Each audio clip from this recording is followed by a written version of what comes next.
Dans l'épisode précédent, Lenny rêvait d'aventure. Il voulait partir à la découverte de nouveaux territoires. Mais c'était sans compter sur Peyo, son fidèle ami et protecteur, qui veillait à ce qu'il ne s'éloigne pas du troupeau.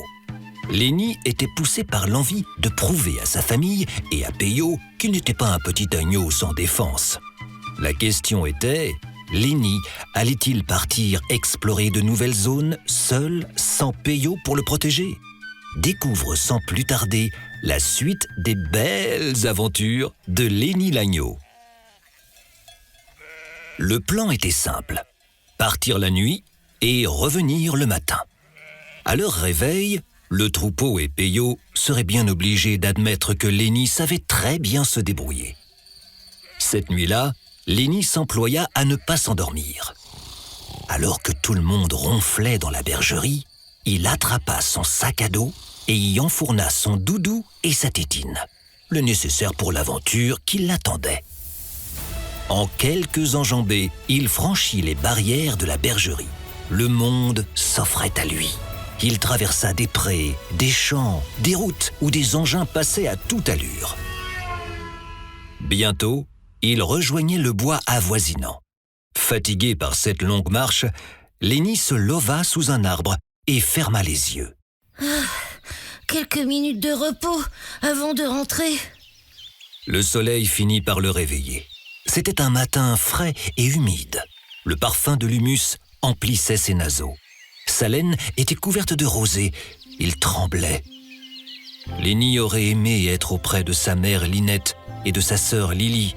Depuis des mois déjà, il n'avait pas passé une nuit sans elle. Il n'avait pas réalisé combien ils se tenaient chaud, ensemble, dans le troupeau.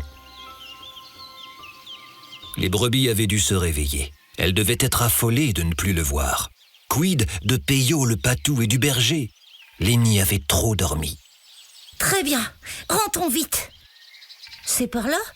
Ou par là ? Ou... De jour, tout semblait différent. Lenny ne s'y retrouvait plus. Il avança finalement en espérant avoir pris le bon chemin. Le bois n'en finissait pas. Tournait-il en rond ? En route, il croisa une drôle de bestiole. Sa fourrure était rigide, toute hérissée de pointes. Le petit animal ne l'avait pas encore remarqué, trop occupé à déguster une grosse limace bien baveuse. Lenny, c'est ta chance. Excusez-moi, Un quoi ?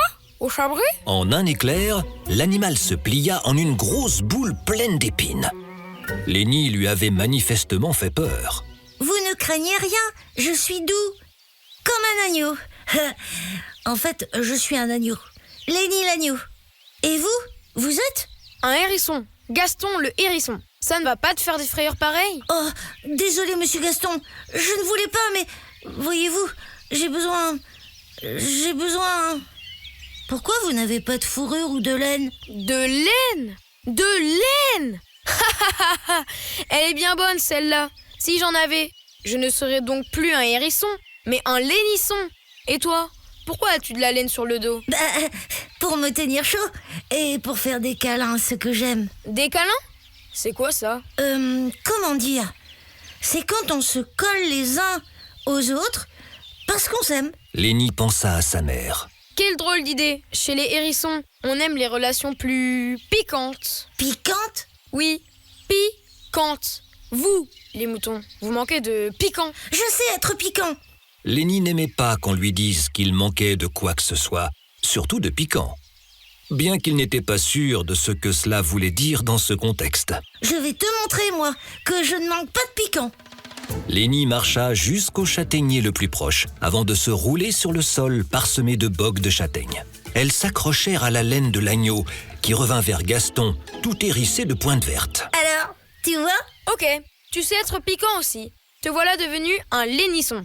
Mais en fait, que fais-tu ici sans ton troupeau ? J'oubliais. Je dois vite retourner à la bergerie. Saurais-tu m'indiquer le chemin ? Je peux t'indiquer les coins à limaces, les coins à cloporte, les coins à escargot. Miam, les coins à vers de terre. Mais les coins à bergerie, je ne connais pas. Merci quand même, Gaston. Désolé, je dois filer. J'ai été enchantée. Pas par là, malheureux, ce n'est pas le bon coin. Gaston avertit Lenny, mais l'agneau était déjà parti. Où menait le chemin pris par Lenny? Avait-il pris le bon chemin?